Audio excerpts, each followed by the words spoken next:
அம்மாவிற்கு நன்றி சமர்ப்பிக்கின்றேன். சட்டம்னா என்ன?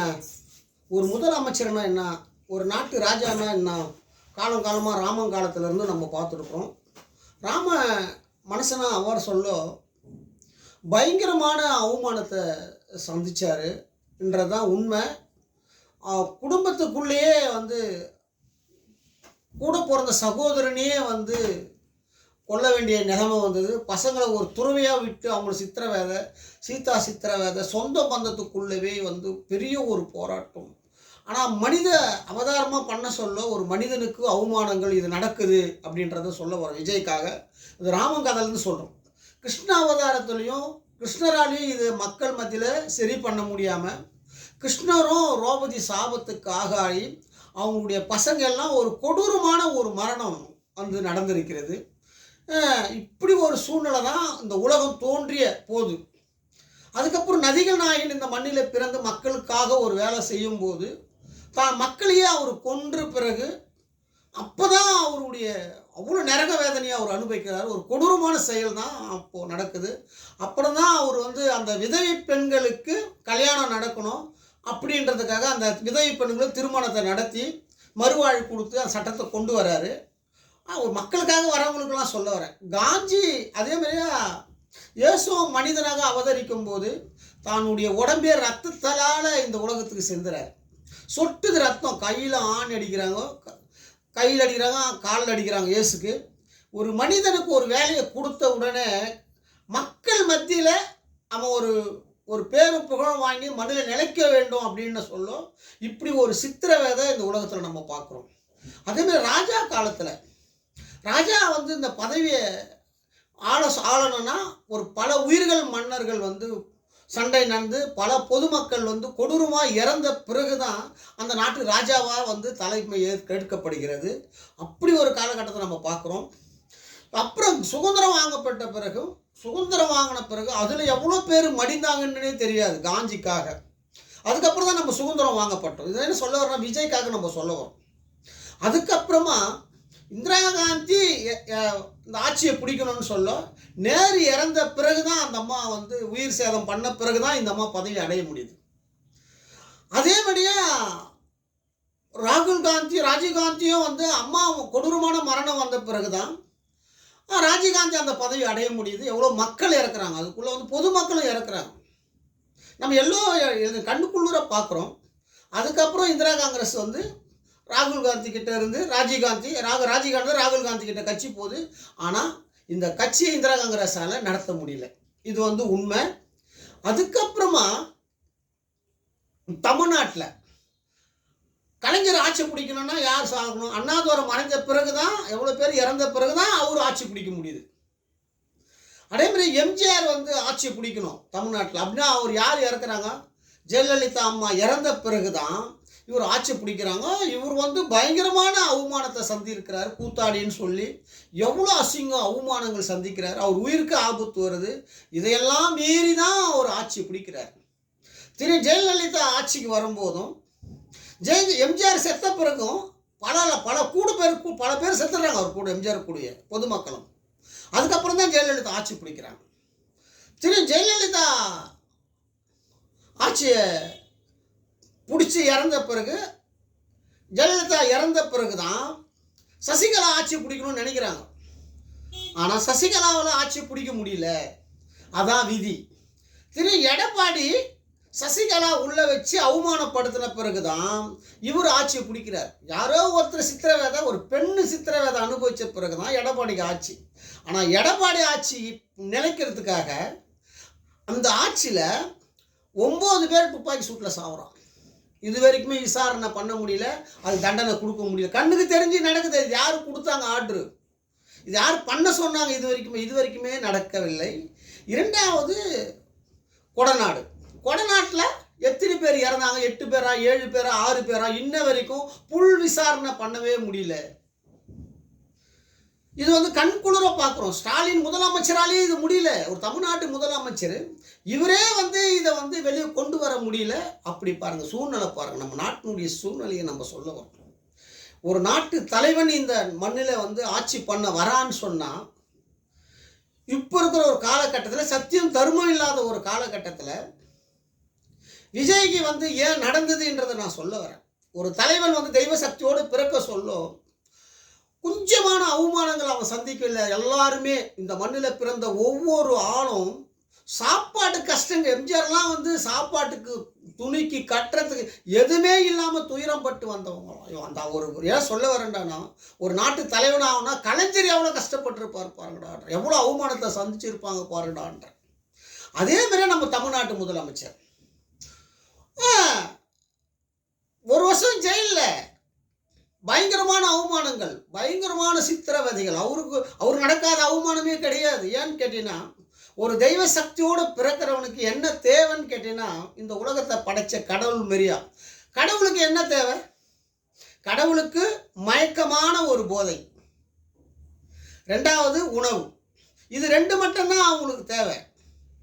இதுதான் நான் காலங்காலமாக சொல்கிறேன். மன்னர் காலத்தில் எத்தனை மனைவிகள் ராஜாக்கள் இருந்தன, வெளிநாட்டில் எத்தனை பேர் கோடீஸ்வரனுக்கு அதிபதிகள்லாம் எத்தனை மனைவின்றே தெரியாது. ஒரு நாட்டில் ஒருத்தனுக்கு 100 மனைவி, ஒருத்தனுக்கு 30 மனைவி, 100 புள்ள, ஒரு ராஜா நம்ம இந்தியாவில் வந்து இறங்குறோம். இது கண்குளிர பார்க்கணும். அப்போ நம்ம தமிழ்நாட்டு கலாச்சாரம், இந்தியா கலாச்சாரம், ஒரு தலைவனுக்கு என்ன தேவைன்னா, போதை என்ற போதனை என்ன, ஒரு பெண்ணும் உணவு மட்டும்தான் அவங்களுக்கு தேவை.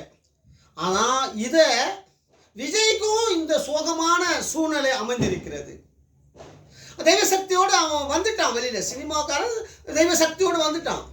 ஆனால் நாட்டுக்காக வர சொல்ல அவனை என்ன பண்ணுதுறான்னா, மனைவி பிள்ளைகளையும் ஒன்று சேர்க்கவில்லை, அப்பா அம்மாவையும் ஒன்று சேர்க்காம தனியாக வாழக்கூடிய சூழ்நிலை வருது.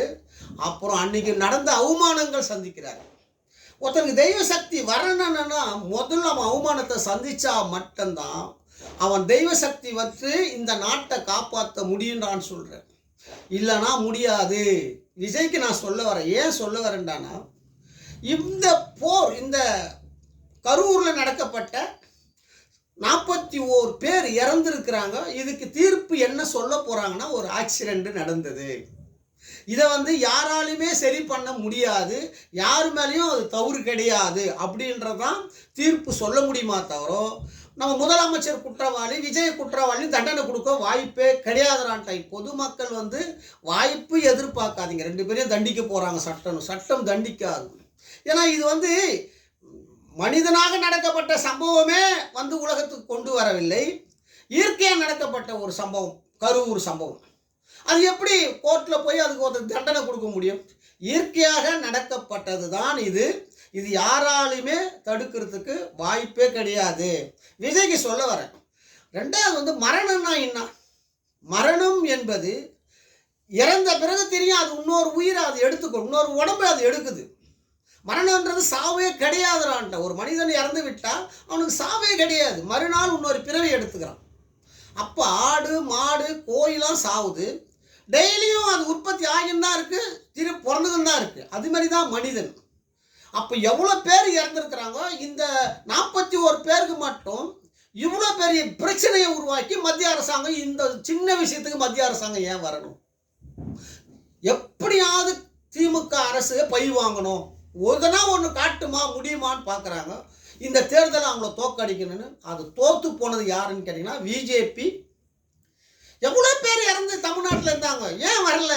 ஒரு ஜெயலலிதா 75 நாள் ஹாஸ்பிட்டலில் இருந்தாங்க. ஒரு ஆள் இன்னைக்கு பிஜேபிக்காரன் வந்தீங்கன்னா, ஒரு தமிழ்நாட்டு முதலமைச்சர், இந்தியாவையே ஆட விட்ட ஒரு தாய். ரெண்டாவது உங்களை வாசலில் நிற்க வச்சவங்க, ஒவ்வொரு பிஜேபிக்காரனையும் அந்த அம்மா வாசலில் மணி கணக்கில் நின்றுந்துங்க நீங்களாம். அப்படியாப்பட்ட ஒரு தலைவி ஹாஸ்பிட்டல் சொல்ல ஏன் வரல? அப்போ ஒரு சாதாரண இந்த விஷயம்னு சொல்கிறதுக்கு இது வந்து 41 பேர். இந்த 41 பேருக்கு மட்டும் ஏன்? தமிழ்நாட்டில் எவ்வளோ பிரச்சனை, அது இந்தியாவில் எவ்வளோ பிரச்சனை, அதுக்கெல்லாம் நீங்கள் போனீங்களா என்று தான் நம்ம கேட்குறோம். ஆனால் திமுகவை அழிக்கணும்னு நினைக்கிறாங்க. அது ஒருபோதும் யாராலுமே முடியாது. விஜயும் யாராலுமே வந்து ஒன்றையும் பண்ணிக்க முடியாது. ஆனால் விஜய் வந்து என்ன சொல்கிற, அனுபவம் கிடையாது அவருக்கு, வந்து அனுபவம் கிடையாது. அவருக்கு ஆலோசனை சொல்கிற ஆளும் அவருக்கு கிடையாது. இன்னும் வந்து பக்குவ நிலை விஜய் வரணும். விஜய் வந்து பக்குவ நிலை வரணும். அது வந்து நடக்கும். அது வந்து ஓப்பன் பண்ணியாச்சு. அம்மா வந்து யாருக்காக வெளியிட்டு இருக்கிறாங்கன்றதை நீங்கள் வந்து கண்டுபிடிங்க. சினிமாக்காரனா என்னான்னு கண்டுபிடிங்க. யாருக்குமே தெரியாது. நம் தமிழ்நாட்டு முதல்வரை காப்பாற்றத்தான் விஜய் வந்து உள்ளார். யாருக்குமே தெரியாது. இது ஓப்பனாக சொல்கிறேன். நம்ம தமிழ்நாட்டு முதலமைச்சரை காப்பாற்ற விஜய் வந்து உள்ளார்.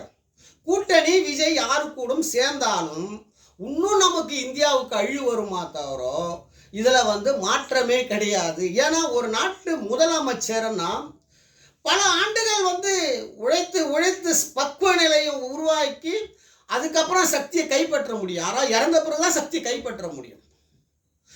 அதனால் வந்து உடனே நீ முதலமைச்சர் ஆக முடியாது.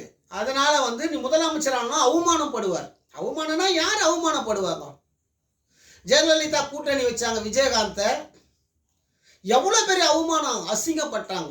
அதே தான் விஜய் கூட்டணி வைத்தால் பயங்கரமான அவமானம் படுவார்றான்ட்டான். ஏன்னு கேட்டீங்கன்னா, முதல் எலெக்ஷனில் உன்னுடைய கெப்பாசிட்டியை கொண்டு வாடான்ற, உன்னுடைய சக்தி எவ்வளோ, உன்னுடைய மக்கள் செல்வாக்கு எவ்வளோன்றதை கொண்டு வா. நீ முதலமைச்சர் ஆகணுமா ஆகக்கூடாதா என்றது பாரத தாய் தீர்மானம் பண்ணுவாங்க. சொல்றப்போதா நீ தீர்மானம் பண்ண வேண்டியது கிடையாது. 41 பேருக்காக நீ வந்து கூட்டணி வச்சுக்கணும் அப்படின்னு நினைக்காத. இது ஒரு சின்ன டைலர் தான். இன்னும் நம்ம இந்தியாவுக்கும் தமிழ்நாட்டுக்கும் 26க்கு மேலே பூகம்பம் நடக்குமா, இல்லை கொரோனா வருமா, இல்லை தண்ணியால் மக்கள் சாவாங்களான்றது யாராலுமே சொல்ல முடியாது. உன்னை அமிச்சுக்கிறது வேற வேலை. சினிமாக்காரனை காப்பாற்றணும், சினிமா புகழாரத்தை காப்பாற்றணும். தெரியுதா? இது அழிக்கக்கூடாது. யாரால இந்த உலகம் உருவாக்கப்பட்டதோ அதே கையால் இந்த உலகத்தை காப்பாற்றணும். அப்போது நம்ம முதலமைச்சர் எவ்வளோ 234 பேர், 234 பேரையும் கெட்டவங்களை ஆக்கப்பட்டு உள்ளது கலைஞர் காலத்தில். அவங்கள வந்து நம்ம காப்பாற்றணும்னா அவரால் எப்படி முடியும்? ஆனால் அவர் தெய்வ சக்தி இருக்கிறதுனால எல்லாரையும் இன்ற வரைக்கும் ஒவ்வொரு நாளும் அவர் கஷ்டப்பட்டு அதிகமாக பேசக்கூடாது, யாரும் மனநோகிற மாதிரியா பேசக்கூடாது, இப்படி தான் இருக்கணும்னு மக்களை மிருகமாக மாற்றாமல் அந்த கட்சியில் மட்டும்தான் குழப்பங்கள் இல்லாமல் ஆட்சி செய்து கொண்டு இருக்கிறான். மிச்சம் தமிழ்நாட்டில் இருக்கிற மொத்த கட்சியும் குழப்பம் வந்துடுச்சு, பயங்கரமான குழப்பம். நீங்கள் யாராலையும் ஒன்றும் பண்ண முடியாது, இதை தடுக்கவும் முடியாது. அப்போ யாரை காப்பாற்ற வந்திருக்கிறாரு? முதலமைச்சரை காப்பாற்றணும். எதிர்காலத்தில் சத்தியத்தையும் தர்மத்தையும் காப்பாற்றணுன்றதுக்காக தான் உன்னை நாங்கள் களத்தில் இறக்கியிருக்கிறோம். அதனால் கூட்டணி வைத்தால் உன்னுடைய புகழாரம், உன்னுடைய மதிப்பு, உன்னுடைய செயல்பாடு, உன்னுடைய ரசிகன் எல்லாருக்கும் அவமானம்டான்ட்டு. அதனால் அம்மா வந்து உன்னை பண்ணியிருக்கிறாங்க. அம்மா வந்து உன்னை கூட்டணியில் வைக்க வாய்ப்பே கிடையாது. இது வந்து நல்லது நடக்கும். நல்லது இந்த உலகத்தில் ஒருத்தன் பிறக்க சொல்ல அசுரன் கூட பிறந்துருவான். அந்த அசுரனை வந்து நம்ம அகற்றணும்னா எல்லோரும் ஒன்று சேர்ந்து தான் அவனை அகற்ற முடியும். தனிமையாக போய் ஒரு அசுரனை போய் அகற்ற முடியாது. ஏன்னா அவனுடைய கெப்பாசிட்டியும் அவனுடைய பக்கப்பெல்லாம் மக்கள் செல்வாக்கில் இருப்பான். அசுரனும் ஒரு கூட்டத்தை வச்சுருப்பான். ஆனால் அவனை அழிக்க முடியாது அவ்வளோ சீக்கிரம். அதுக்காக தான் உன்னை இறக்கியிருக்கிறாங்க. அதனால் உனக்கு எப்போ முதலமைச்சர் தரணும்னு சொன்னால் அந்த அம்மாவுக்கு தெரியும். உதயா எதுக்காக? உதயாவுக்கு வாரிசு வேணும். உதயாவுக்கு வாரிசுனா எதிர்கட்சியோ ஆளுங்கட்சியோ நீங்கள் 2 பேரும் ஆளணும் இந்த சினிமா துறையை. சினிமா துறை தான் இந்த உலகத்தையே படைச்சிருக்கிறது. ஆனால் நீங்கள் 2 பேரும் ஆளணும். அதுக்காக எதிர்காலத்தை வாரிசை உருவாக்கி கொண்டு இருக்கிறாங்க அம்மா. இதில் மாற்றமே கிடையாது. ஒன்றே ஒன்று சொல்கிறேன், நம்ம முதலமைச்சர் கொடுக்க சொல்ல சத்தியத்தையும் தர்மத்தையும் மாற்றி தான் உங்கள் 2 பேர் கையில் அவர் கொடுக்க போகிறார். இதுதான் ஒரு ஆச்சரியமான ஒரு விஷயம். கன்ஃபார்மாக சத்தியத்தையும் தர்மத்தையும் மாற்றி கொடுப்பாரு. இவ்வளோ பெரிய புகழாரம் உங்களுக்கு கிடைக்குதுன்னா உன்னுடைய தாய் விஜய் தாய் கலாச்சாரம், தமிழ் கலாச்சாரத்தில் நீ ஒழுத்த அந்த அம்மா ஒழுக்கத்தில் பிறந்ததுனால தான் உனக்கு இந்த ஒரு சக்தியும் இவ்வளோ பெரிய புகழாரம் உனக்கு கிடைச்சிருக்குது. அதே மாதிரியா உதயா அவங்க அம்மா தமிழ் கலாச்சார சட்டத்தை கடைப்பிடிச்சி அந்த சக்தியே அந்த வீட்டில் பிறந்ததுனால தான் உதயாவுக்கு இவ்வளோ பெரிய செல்வாக்கு, யாருக்குமே கிடைக்காத ஒரு பதவி, 2வது செல்வத்துக்கு குறையில்லாத ஒரு மகாலட்சுமி உள்ள உதயாவுக்கு. இதெல்லாம் வந்து உங்கள் தாய்க்கு வந்து எத்தனை கோயில் கட்டி கும்பிட்டா கூட உங்களுக்கெல்லாம் வந்து ஈடாகாதுடான்னு சொல்ல வர. தாயின்றது ஒரு தாயால தான் இந்த உலகத்தையே ஒரு மனிதன் மகிழ்ச்சியாகவும் சந்தோஷமாகவும் உல்லாசமாக வாழ முடியுதுறான்ட்ட ஒரு தாயால. அப்படியாப்பட்ட 2 பேருக்கும் தாய் கடிச்சது ஒரு கோயிலை கட்டி கும்பிடுங்கடான்றவங்க 2 பேரையும். உதயாவையும் சொல்கிறேன், விஜய்க்கும் சொல்கிறேன். அந்த 2 தாய்க்கு இந்த மண்ணில் இருக்கிறதுனால தான், இதுமாரி ஒரு கலாச்சாரப்படி வாழ்றதுனால தான் நம்மளாம் சந்தோஷமாக வாழ்ந்து கொண்டு இருக்கிறோம்டான்ற. இவ்வளோ பெரிய சக்தி நம்ம முதலமைச்சருக்கு வந்து இவ்வளோ பாராட்டுற அளவுக்கு இன்னைக்கு தமிழ்நாட்டில் அவர் பேசி கொண்டு இருக்கிறார். எல்லாரும் பாராட்டணும். ஒரு தினகரன் பாருங்க, எதிர்கட்சி, அவன் குறை சொல்லக்கூடியவர். ஒரே ஒரு சின்ன குறை கூட அவனால் சொல்ல முடியல. ஏன்னா நல்ல மனிதர்கள், நல்ல வழியில் செல்றவர்கள் தவறு பண்ணியிருப்பாங்க, ஏதோ ஒரு தவறு பணத்துக்காக பண்ணியிருப்பாங்க. ஆனால் அவங்களுக்குள்ள ஒரு நல்ல கருத்து இருக்கும், நல்ல எண்ணங்கள் இருக்கும், அவங்க உண்மை எதுன்னு தெரியும். அவங்க தெரிஞ்சவங்கனால அவங்க அதிகமாக வந்து அரசியல் தவறாக குறை கூற மாட்டாங்க. அப்படியாப்பட்ட இடத்துல தான் தினகரன் இருக்கிறார். அவர் வந்து ஸ்டாலினை புகழ்ந்து பேசுறாரு. ஒரு எதிர்கட்சியாக இருந்து குறை கூறிய கொள்கை கொண்டு புகழ்ந்து பேசுறாரு. அதுக்கு முதலமைச்சர் தெரிவிக்கிறாரு, பொதுவாக தெரிவிக்கிறார், எல்லாரும் சேர்த்து தெரிவிக்கிறார். தமிழ்நாட்டு அரசாங்கத்துக்கு பக்கபலமாக சொல்லும் நல்ல கருத்துக்களுக்கு என் மனமானந்த நன்றின்னு சொல்றாரு. இது எவ்வளோ பெரிய விஷயம். இது வந்து உலகத்துக்கு யாருக்குமே தெரியல. ஒரு தமிழ்நாட்டு முதலமைச்சர் எப்படி பேசுறாரு பாருங்க. நல்ல கருத்து சொல்றவங்க அவர் என்ன நினைக்கிறாருன்னா, நம்மளுடைய தாய்க்கு மேலானவங்கன்றதை அவர் உணர்றாரு. ஆனால் கருத்து சொல்றவங்க என்ன சொல்ல வர்றாருன்னா, நான் உனக்கு தாய், இந்த பாசத்தை எனக்கு கொடுக்குற, உன்ன வந்து நான் வந்து மேல் நோக்கி வைப்பேன் அப்படின்னு தாய் சொல்றான். இதுதான் தாய்க்கும் மகனுக்கும் இருக்க நட்பு. இது யாருக்கும் தெரியாது. உண்மையிலே முதலமைச்சருக்கு என் மனமானந்த இந்த நாட்டை காப்பாற்றி கொண்டிருக்கும் தீய சக்தி மனிதர்களையும் நல்ல மனிதர்களையும் காப்பாற்ற வந்திருக்கும் நீங்கள் இன்னும் வருங்காலத்தில் பக்குவப்பட்டு மக்களை காப்பாற்ற போகிறார். விஜயும் நீங்கள் காப்பாற்ற வந்திருக்கிறீங்க. விஜய், உனக்கு கடவுள் யார் அப்படின்னா நம்ம முதலமைச்சர் தான் கடவுள். அந்த கடவுள் உன்னை காப்பாற்றுவார். நீ அதை பற்றி பைபிளே பயப்படாத, இது நிச்சயம் நடக்கும். நம்ம எல்லோரும் நினைக்கிறோம், ஒரு குடும்பம், அரசியல் ஒரு குடும்பம். உதயாவும் விஜயும் 2 மகன்கள் இன்றைக்கு நம்ம தமிழ்நாட்டு முதலமைச்சருக்குடான்ட்டு. ஏன்னா இது சண்டை போடுற நேரம் கிடையாதுடான்ட்டு. இப்போ வந்து ஆபத்தான கட்டத்தில் நம்ம இருக்கிறோம்டான்ட்டு. ஆபத்தான கட்டத்தில் இருக்கிறோம். அதனால இந்த உண்மையை நம்ம ஓப்பன் பண்ணுன்றாங்க. சக்தி தான் உலகம். அந்த சக்தி அந்த வீட்டில் இருக்குது. அந்த சக்திக்கு 2 பேருமே மகன்களான்ட்டு. நம்ம முதலமைச்சருக்கு உதயாவும் ஒரு மகன், உதயநிதியும் ஒரு மகன். அந்த கடவுள் உன்னை காப்பாற்றுவார்றான்ட்டு. உன்னை தாக்குதல் பண்ணனா எப்படியே பண்ணியிருப்பாங்க. ஆனால் இன்ன வரைக்கும் முதலமைச்சர் கண்ணுக்கு தெரிஞ்சு உனக்கு சப்போர்ட்டாக தான் மறைமுகமாக பண்ணுறாரு. இது நிச்சயம் நடக்கும், நல்லது நடக்கும். இவ்வளோ பெரிய விஷயத்துக்கு நம்ம சொல்லுறோன்னா இது வந்து சக்தி தான். இவ்வளோ பெரிய சக்திக்கு என்னுடைய மனமார்ந்த நன்றியை தெரிவிக்கிறேன். இன்னொன்று சொல்கிறேன், தமிழ்நாட்டு முதலமைச்சர் இந்த ஆட்சி முடிகிற வரைக்கும் கன்ஃபார்மாக நமக்கு ஆபத்து வரக்கூடாது. அதனால தான் நம்ம திருவள்ளூர் மாவட்டத்தில் இருக்கிற சில மாவட்டம் 9 மாவட்டத்துக்குள்ள மழை கம்மியாக இருக்கிறது. இன்னும் எதிர்காலத்துலேயும் இவர் ஆட்சி முடிய சொல்லும். அவர் தொடங்கப்பட்ட போது கொரோனா ஒரு பெரிய அழிவு இருந்தது. அவர் வந்த ஆட்சியை தொட்ட உடனே கொரோனா நம்ம இந்தியா விட்டு உலக நாடு விட்டு போச்சு. அவர் ஆட்சி முடியும் போது மக்கள் எல்லாம் மகிழ்ச்சியாக நாளாக இருக்க வேண்டும். அதனால் அம்மாவாண்ட ஒரே ஒரு வேண்டல் கேட்குறேன், இந்த ஆட்சி முடிகிற வரைக்கும் தண்ணியால் மெட்ராஸ் திருவள்ளூர் மாவட்டத்துக்கும் இது 9 மாவட்டத்துக்கும் பேரழிவு அம்மா கொடுக்கக்கூடாது. இது என்னுடைய இது அன்பு மட்டும் கட்டளை இல்லை.